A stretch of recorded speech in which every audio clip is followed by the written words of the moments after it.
नमस्कार, मैं आर के पाल आप सभी दर्शकों का स्वागत करता हूं आपके अपने न्यूज़ चैनल शहर का दर्पण में। अब सभी खबरें विस्तार से। लखनऊ में आज विधानसभा में ऐतिहासिक बजट पेश होने के बाद सीएम योगी आदित्यनाथ की प्रेस वार्ता। आज की विशेष प्रेस ब्रीफिंग में सभी का स्वागत है। आज वर्ष 2026-27 का बजट वित्त मंत्री जी द्वारा प्रस्तुत किया गया है। यूपी ने पिछले 9 वर्ष के दौरान अपना परसेप्शन बदलने में सफलता प्राप्त की है। परसेप्शन को बदलकर पोटेंशियल के रूप में प्रस्तुत किया है। आज का बजट उन्हीं भावों को प्रस्तुत करता है। 9 वर्षों में 3 गुना बजट बढ़ा है। यूपी की सबसे बड़ी आबादी का बजट प्रस्तुत हुआ। बजट की थीम क्यों? सुरक्षित नारी, सक्षम युवा, खुशहाल किसान, तकनीक, निवेश से समर्थ होता। यूपी 9 वर्ष के नव निर्माण की एक नई गाथा को देश के सामने प्रस्तुत करता है। बजट की हाईलाइट है 43,565 करोड़ की नई योजनाएं, 2 लाख करोड़ की राशि संपत्ति के नव निर्माण के लिए। यही से रोजगार का सृजन होता है।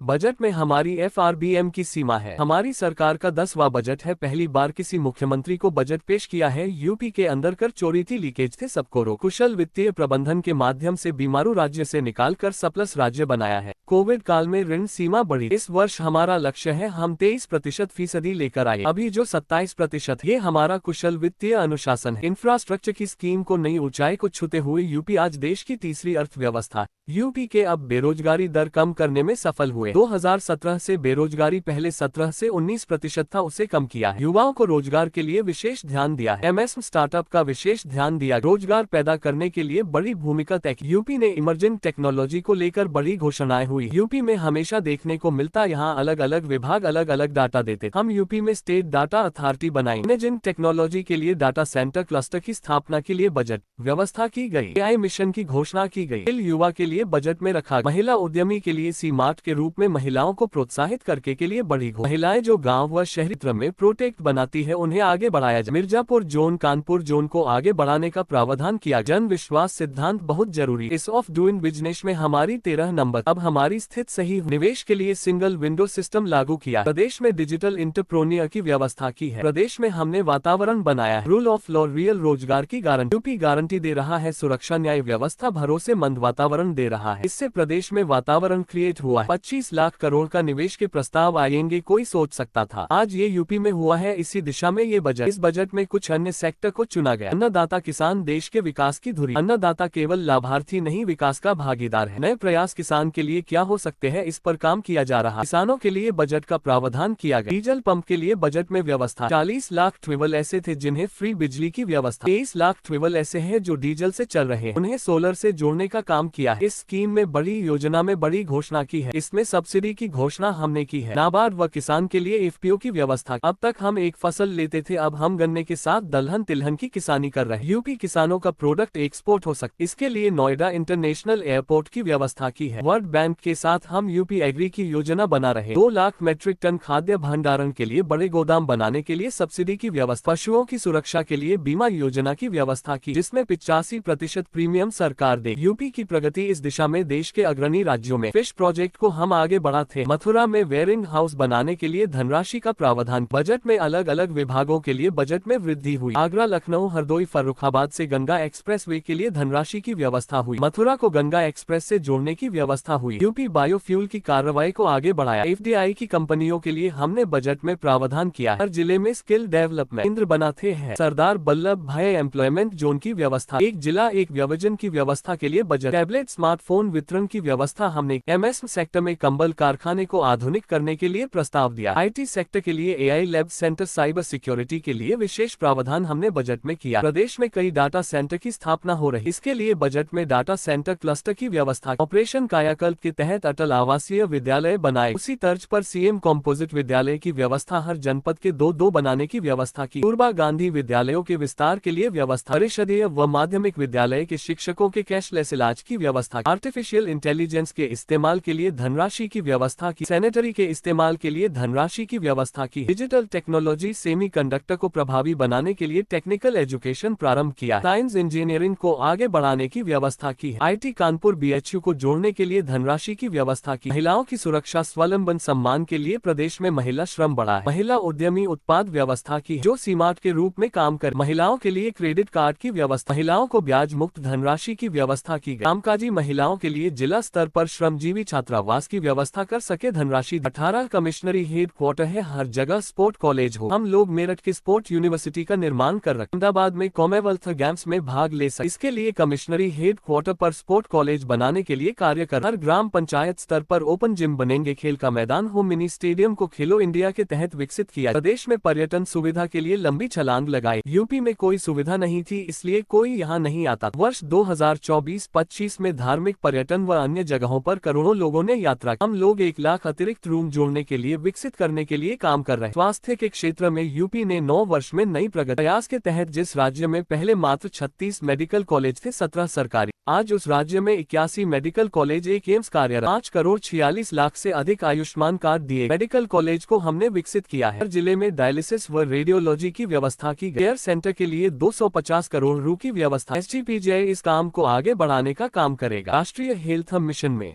धनराशि की व्यवस्था की है। मेडिकल कॉलेज में छात्रावास का निर्माण हो, व्यवस्था की गई। रोड एक्सीडेंट में मदद मिल सके, इसलिए लिए ट्रॉमा सेंटर बन सके, इसकी व्यवस्था। उच्च शिक्षा में बेटियों को स्कूटी देने की व्यवस्था की। आइए देखते हैं हमारे संवाददाता की एक रिपोर्ट। बीमारू राज्य से उत्तर प्रदेश को भारत की अर्थव्यवस्था का एक ब्रेक थ्रू के रूप में प्रस्तुत करते हुए रेवेन्यू सरप्लस स्टेट के रूप में प्रस्तुत करने में सफलता प्राप्त हुई है। 2017 में करते हैं उन एफपीओज के लिए भी उन्हें अतिरिक्त सुविधा और उसको फैसिलिटेट किया जा सके, इस दिशा से भी सरकार ने बजट में घोषणा की है। गन्ना के साथ ही तिलहनी और दलहनी अंतः फसली खेती, यानी अब तक होता क्या, हम एक फसल लेते थे एक समय में, गन्ना के साथ कोई दूसरी फसल नहीं ले पाते थे। इसके साथ भी उस दलहनी और तिलहनी फसलों को बोया जा सकता है, दोनों का लाभ होगा। लेकिन इससे पहले कुछ प्रगतिशील किसानों को हम लोगों ने प्रोत्साहित किया, लेकिन इस बजट में हम लोगों ने इसके लिए अच्छा प्रावधान किया है। और यूपी के किसानों का जो प्रोडक्ट है वह एक्सपोर्ट हो सके, इसके लिए एग्री एक्सपोर्ट हब्स के रूप में हम लोगों ने नोएडा इंटरनेशनल एयरपोर्ट को विकसित करने की कार्रवाई आगे की है। इसमें उत्तर प्रदेश में कृषि और बागवानी उत्पादों की जो क्वालिटी है और उसका प्रोडक्शन है, इस दिशा में भी सरकार ने इस बजट में उसका प्रावधान किया है। वर्ल्ड बैंक के साथ हम लोग मिलकर के UP agrees platform, UP agrees के कार्यक्रम को आगे बढ़ा रहे हैं। हम लोगों ने इसके विस्तार की व्यवस्था भी की है और इसको एआई टूल्स के साथ जोड़ने की, यानी आर्टिफिशियल इंटेलिजेंस का उपयोग यहां पे कैसे हम कर सकते हैं, इसके बारे में भी एक बड़ी घोषणा इसमें की गई है। विश्व की सबसे बड़ी अन्न भंडारण योजना, इसमें उत्तर प्रदेश में इस बार हम लोगों ने बजट में 2 लाख मीट्रिक टन अतिरिक्त खाद्यान्न भंडारण की क्षमता विकसित करने का टारगेट भी तय किया है। यानी स्टॉक, यहां पे प्रदेश के अंदर वेयर हाउसिंग का निर्माण हो, बड़े बड़े गोदाम बने, इसके लिए विशेष सब्सिडी की व्यवस्था, इसके लिए हमारी पहले से पॉलिसी है। उस पॉलिसी के दायरे में जो भी निवेश करना चाहेगा उसको हम प्रोत्साहित करेंगे और ये इस भी स्कीम हम लोगों ने दी है।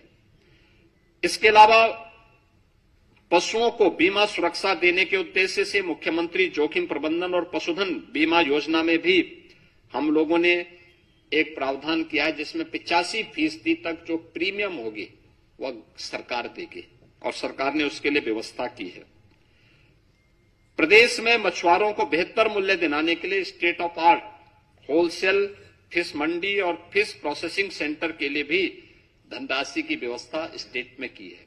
लैंड ऑफ स्टेट में यूपी की प्रगति इस दिशा में देश के अंदर अग्रणी राज्यों में है और इस दिशा में उस जो कार्य करने की संभावनाएं हैं, इसमें वर्ल्ड फिशरीज प्रोजेक्ट सेंटर की स्थापना का भी एक बड़े कार्यक्रम को हम आगे बढ़ा रहे हैं, जिसको एक सेंटर ऑफ एक्सीलेंस के रूप में विकसित करने की कार्रवाई को भी व्यवस्था की है।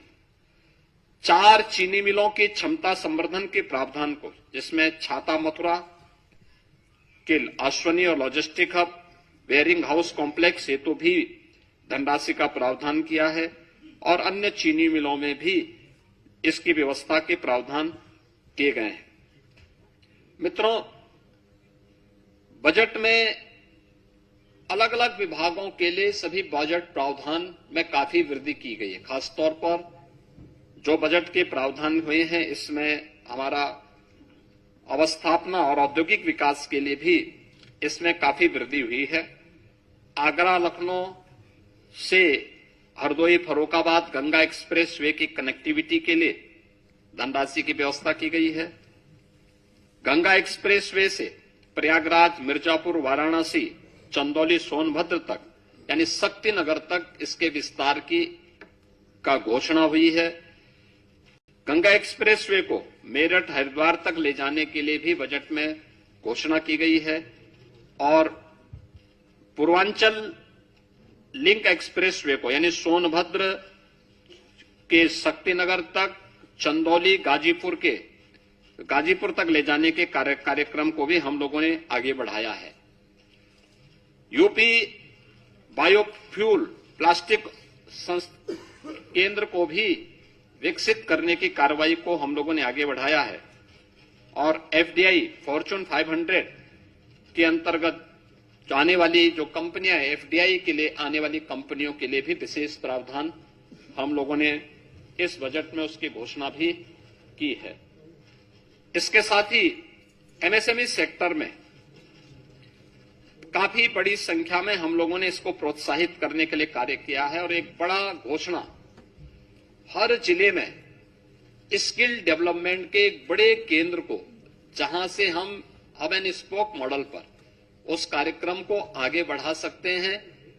इसके तहत सरदार वल्लभ भाई पटेल एम्प्लॉयमेंट जोन, इसके लिए भी प्रावधान की घोषणा की है, जिसमें 50 एकड़ से लेकर के 100 एकड़ क्षेत्रफल के एक बड़े क्लस्टर में स्किल डेवलपमेंट कार्यक्रम के साथ ही अन्य कार्यक्रमों को भी लागू करने का एक विशेष कार्यक्रम किया गया है। स्तर पर इस बजट में देश का ये पहला सेंटर होगा जिसको हम SCPGI में करने जा रहे हैं।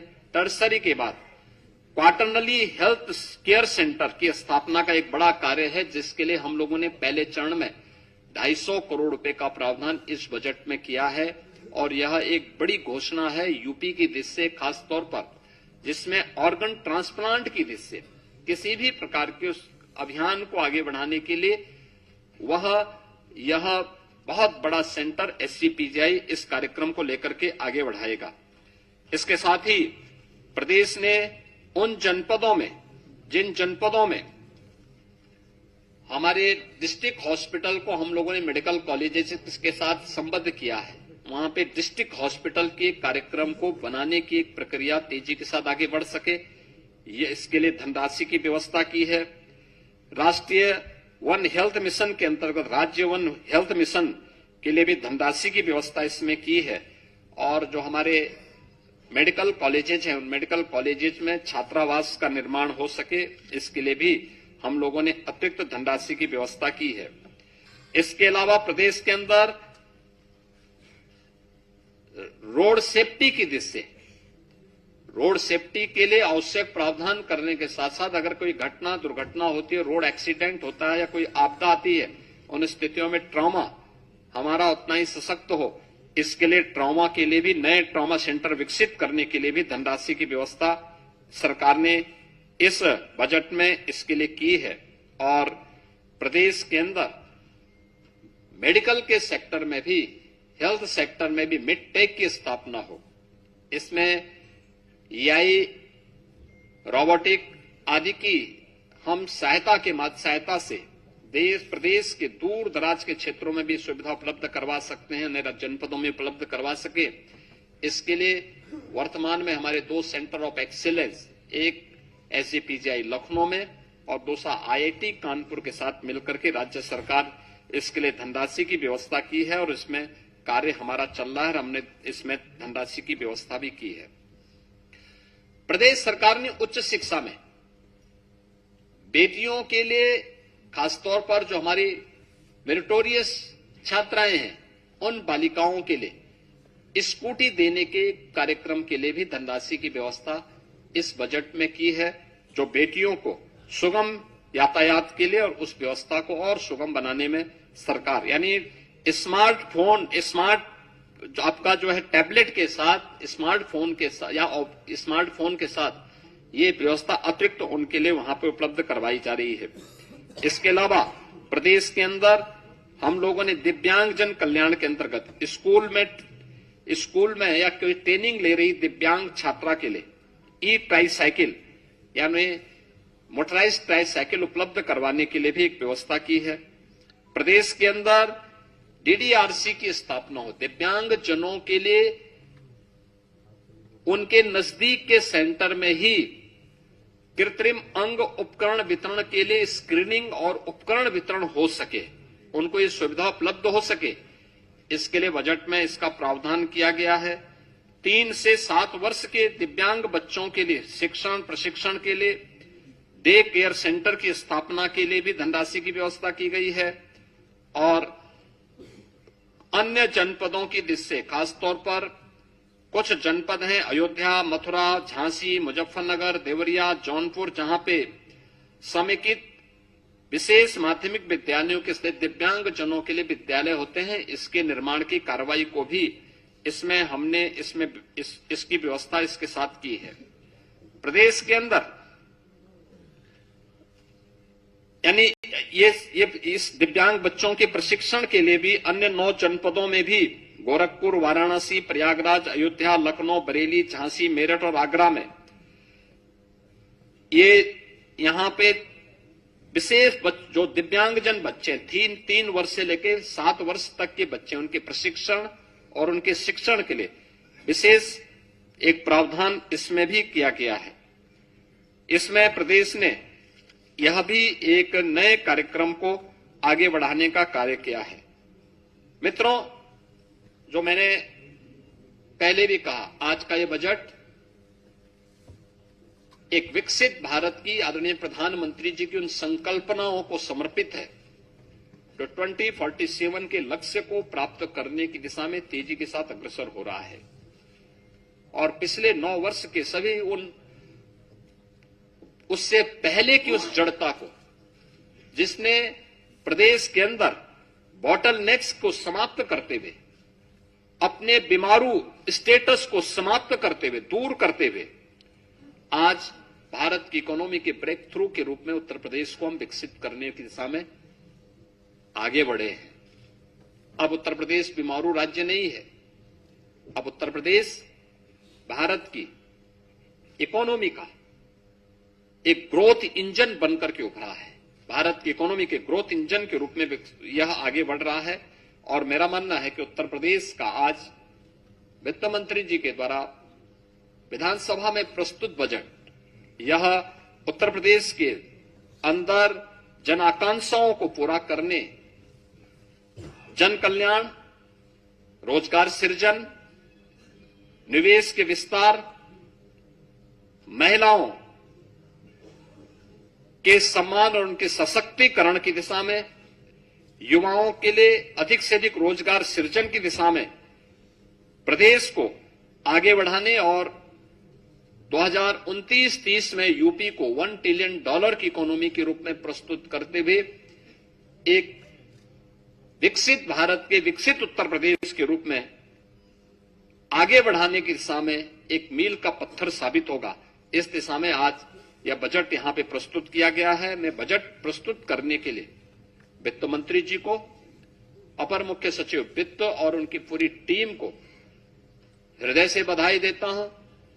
अपने सभी दोनों वरिष्ठ सहयोगियों, उप मुख्यमंत्री श्री केशव प्रसाद मौर्य जी को, श्री ब्रजेश पाठक जी को, मंत्रिमंडल के अपने सभी सहयोगियों को और सभी उन अधिकारियों को भी धन्यवाद दूंगा जिन्होंने मेहनत से उत्तर प्रदेश के 2026-27 के इस बजट को